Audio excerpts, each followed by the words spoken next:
Crimes cyber నేరగాళ్లు government వెబ్సైట్లను కూడా వదలడం లేదు. తెలంగాణ హైకోర్టు వెబ్సైట్ ని హ్యాక్ చేశారు. దీంతో డీజీపీకి ఫిర్యాదు చేశారు Telangana high court registrar. Gaming site లోకి వెళ్తుందంటూ ఫిర్యాదు చేశారు. హైదరాబాద్ సైబర్ క్రైమ్ పిఎస్ లో పలు సెక్షన్ల కింద కేసు నమోదు చేశారు. ఇటు సైట్ ను రీస్టోర్ చేసిన ఎన్ఐసి అధికారులు విదేశీ గేమింగ్ యాప్లపై అనుమానం వ్యక్తం చేస్తున్నారు.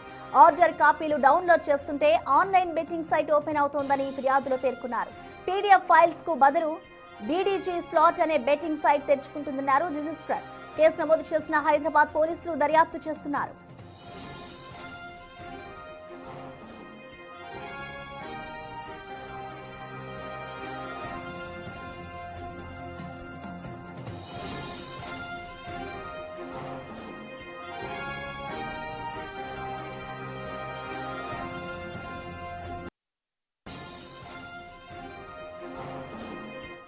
తెలంగాణ హైకోర్టు వెబ్సైట్ హ్యాక్ కి సంబంధించిన కంప్లీట్ డీటెయిల్స్ ని మా ప్రతినిధి విజయ్ లైవ్ ద్వారా అందిస్తారు.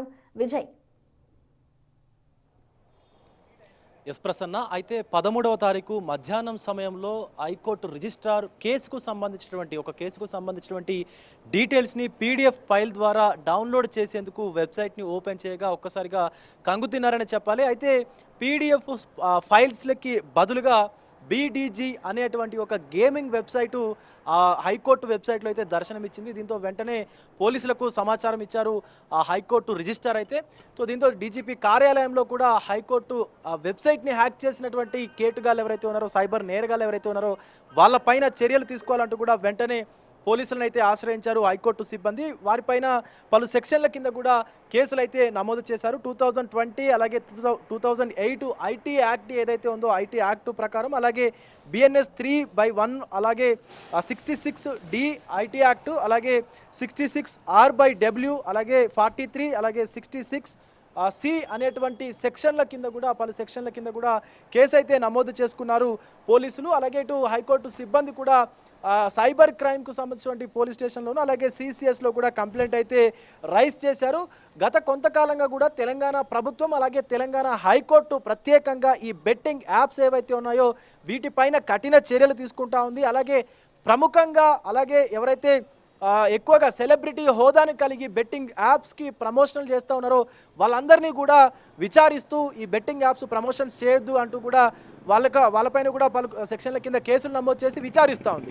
సో అలాంటి తరుణంలో అలాంటి సమయంలో ఏకంగా హైకోర్టు వెబ్సైట్ని హ్యాక్ చేసి కేటుగాళ్ళు ఈ బీడీజీ అనేటువంటి స్లాట్ అనేటువంటి ఒక గేమింగ్ ప్లాట్ఫామ్కు సంబంధించి, అది కూడా ఆన్లైన్ బెట్టింగ్కు సంబంధించినటువంటి ప్లాట్ఫామ్ వెబ్సైటు హ్యాక్ చేసి ఈ హైకోర్టు వెబ్సైట్ హ్యాక్ చేసి ఈ వెబ్సైట్ని వాళ్ళ వెబ్సైట్ని హైకోర్టు వెబ్సైట్లో ఉంచుతున్నటువంటి సందర్భం అయితే మనకు కనిపించింది. ఇది ఒక సవాల్గా తీసుకున్నారు సైబర్ క్రైమ్ పోలీసులు కావచ్చు, తెలంగాణకు సంబంధించినటువంటి క్రైమ్ స్టేషన్కు సంబంధించినటువంటి పోలీసులు కావచ్చు. ఎందుకంటే అసలు హైకోర్టు వెబ్సైట్ని హ్యాక్ చేయడం ఏంటి, దానికి బదులు ఆ హైకోర్టులో ఉండాల్సినటువంటి ఫైల్స్కి బదులు గేమింగ్ ప్లాట్ఫామ్, అది కూడా నిషేధించబడినటువంటి గేమింగ్ ప్లాట్ఫామ్ సంబంధించినటువంటి వెబ్సైట్ దాంట్లో దర్శనం ఇవ్వడం ఏంటి అని చెప్పేసి కూడా సీరియస్గా అయితే తీసుకున్నారు అటు పోలీసులు కూడా. ప్రసన్న, ముఖ్యంగా ఈ పని చేసినటువంటి వ్యక్తి ఎవరు, ఈ సైబర్ నేరానికి పాల్పడినటువంటి కేటుగాళ్ళు ఎవరు అనేటువంటి అన్వేషణలో కూడా ఇప్పటికే పోలీసులు అయితే పడ్డారని చెప్పాలి. దీనికి ఆ కేసు నమోదు చేసుకుని హైకోర్టు సిబ్బంది ఇచ్చినటువంటి రిజిస్ట్రార్ ఇచ్చినటువంటి ఫిర్యాదు ఆధారంగా కేసు నమోదు చేసుకున్నటువంటి సైబర్ క్రైమ్ పోలీసులు ఇప్పుడు ఆ కేటుగాళ్లను పట్టుకునేటువంటి వేటలో పడ్డారని చెప్పాలి. ముఖ్యంగా అందరికీ న్యాయం చేసేటువంటి కోర్టు, అది కూడా తెలంగాణ ఉన్నతమైనటువంటి హైకోర్టు వెబ్సైట్ని హ్యాక్ చేసి ఈ ఘాతకానికి పాల్పడినటువంటి వారిపైన కఠిన చర్యలు తీసుకోవాలంటూ కూడా నెటిజన్స్ నుంచి విమర్శలు వస్తూ ఉన్నాయి. ఎందుకంటే చాలామంది ఈ బెట్టింగ్ యాప్స్ వల్ల ప్రాణాలు కోల్పోయారు.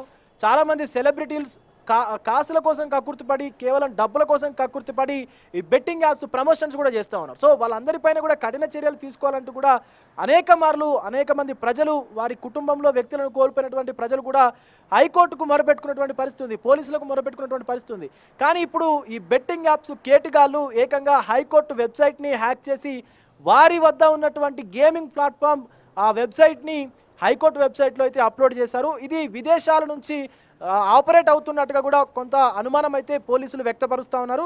సో ఇది ఖచ్చితంగా ఈ కొద్ది రోజుల్లోనే దీనికి పాల్పడినటువంటి నేరానికి పాల్పడినటువంటి వారిపైన కఠిన చర్యలు తీసుకుంటామంటూ కూడా సైబర్ క్రైమ్ పోలీసులు అయితే చెప్తున్నారు. ప్రసన్న, అయితే విజయ్, ఇప్పటికే చూసుకుంటే ఒకవైపు సైబర్ క్రైమ్ కి సంబంధించి పోలీసులు అరికట్టడానికి చూస్తూ ఉన్నా కూడా ఈ విధంగా అంటే గవర్నమెంట్కి సంబంధించిన ఫైల్స్ని హ్యాక్ చేస్తున్నారంటే అసలు నెక్స్ట్ ఎటువంటి స్టెప్ తీసుకోబోతున్నారనుకోవచ్చు.